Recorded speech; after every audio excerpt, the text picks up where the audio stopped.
Good morning everyone, खुशबू study blog में आप सभी का स्वागत है। आई होप आप सब बढ़िया होंगे।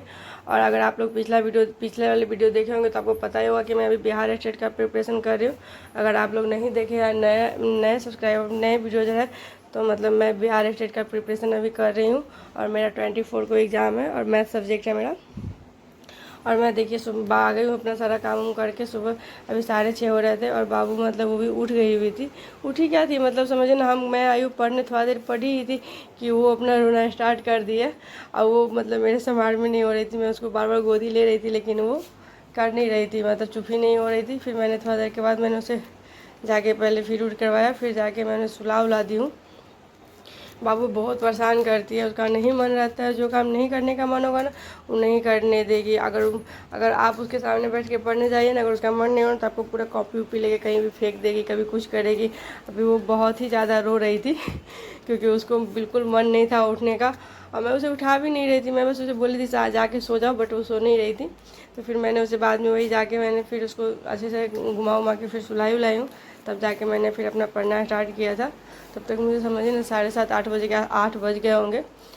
ऐसे करते करते फिर उसके बाद जब बाबू सो गई है तो मतलब वही गई, मैं तो पढ़ाई करने के लिए बैठी हूँ। तो वही 1-2 घंटा मैंने बस मैथ का सलूशन किया, जो मैंने अभी सेट सॉल्व करती हूँ। मैंने अभी बताया था कि अभी मैं पर डे एक सेट सॉल्व करती हूँ बिहार स्टेट का। और मतलब वही मेरा 90 से 100 के बीच में, कभी 82 भी मार्क्स आ जाते हैं। 150 के एग्ज़ाम होते हैं आपको 100 नंबर के, मतलब समझिए आपका सब्जेक्ट रहता है। और 50 नंबर का आपका 50 नंबर में मतलब 30 नंबर आपका मतलब CDP रहेगा और 20 नंबर इधर अदर सब्जेक्ट रहता है।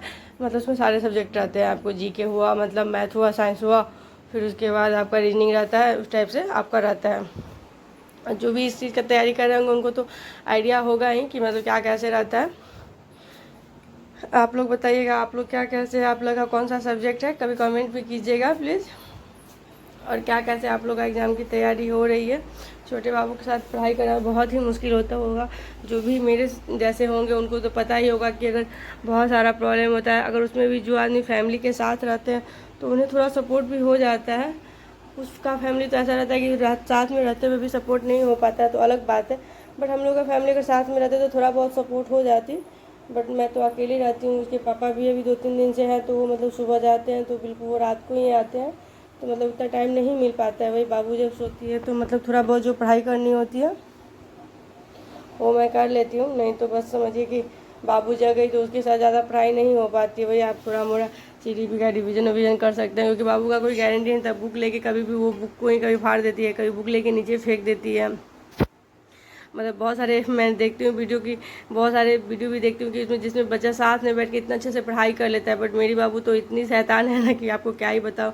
और एक तो मतलब अभी थोड़ा मुझे बहुत सारा टेंशन भी हो गया हुआ है कि बाबू को देखते होंगे आप वीडियो में कि बाबू कितनी पतली है, मतलब बहुत ही ज़्यादा पतली होते जा रही है। मतलब खाना वाना भी उतना टाइम से वो खाती उती नहीं है।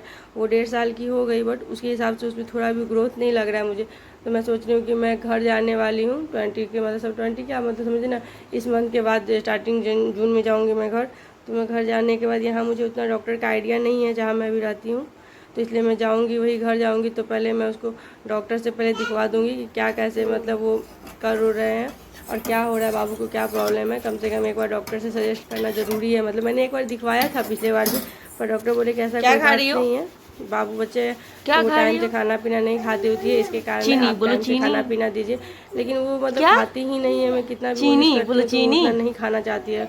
मतलब ना। उसका मन होगा तो खाएगी, नहीं तो आप कुछ भी कर लीजिए वो नहीं कि नहीं खाती है। अब इतना सारा टेंशन होने के बाद आप समझ ही सकते हैं कितना सारा मतलब माइंडली टेंशन रहता है। मतलब एक अलग पढ़ाई का टेंशन है, वो तो अलग ही है। उसके बाद बाबू का भी टेंशन रहता है कि मतलब वो ऐसे का है, जो भी कॉल करते हैं तो वो लोग बोलते हैं क्या हो गया बाबू को, ऐसे क्यों हो गई हुई है, मतलब इतनी पतली है, ऐसे है, आप लोग ध्यान नहीं देते हो। ऐसा थोड़ी ना, हम लोग गार्जियन है, पेरेंट्स है तो हम लोग तो ध्यान देते ही होंगे। जब भी बच्चा है तो हम लोगों को खुद ही बहुत टेंशन रहता है कि बाबू पता नहीं क्यों ऐसी है। वैसे वो खेलती उलती है, सब कुछ अच्छे से करती है, बट यही है कि उसके शरीर में ग्रोथ नहीं मुझे उतना दिखता है। वो थोड़ा भी हेल्दी वेल्दी नहीं हो पा रही है। थोड़ा बहुत हेल्दी हो जाती तो मतलब बेटर होता। लेकिन ये है कि वो मतलब पहले तो वो ठीक ही थी 1-2 मंथ पहले, 2-3 मंथ से मतलब थोड़ा प्रॉब्लम है। जब मैं घर गई ना और शादी उदी थी उसमें उसको बहुत भाग दौड़ हो गई, वो खाना पीना साफ ही छोड़ दी थी। मतलब इस चक्कर में ना, मतलब उस टाइम जो वो पतली हुई ना, तो अभी तक खाना वाना तब टाइम से थोड़ा बहुत कैसे भी करके मैं मोबाइल वोबाइल दिखला उखला के भी कुछ भी करके खिलाती हूँ। बट उतना हो नहीं पा रहा है। एक तो गर्मी भी बहुत ज़्यादा पड़ रही है। आप लोग इधर कितनी गर्मी पड़ रही है बताइएगा, कि इधर तो बहुत ही ज़्यादा गर्मी है। हम लोग बेगूसराय में रहते हैं, बहुत ज़्यादा गर्मी है बिहार में। और आप लोग कहाँ से हमारी वीडियो देख रहे हैं, क्या कैसे कर रहे हैं और किस चीज़ का प्रिपरेशन कर रहे हैं बताइएगा। उसके बाद मेरा नेक्स्ट मतलब ये बिहार स्टेट का हो जाएगा एग्ज़ाम, उसके बाद मैं सीटेट और बिहार BPSC 4.0 की तैयारी करूँगी, आपके साथ तो ज़रूर शेयर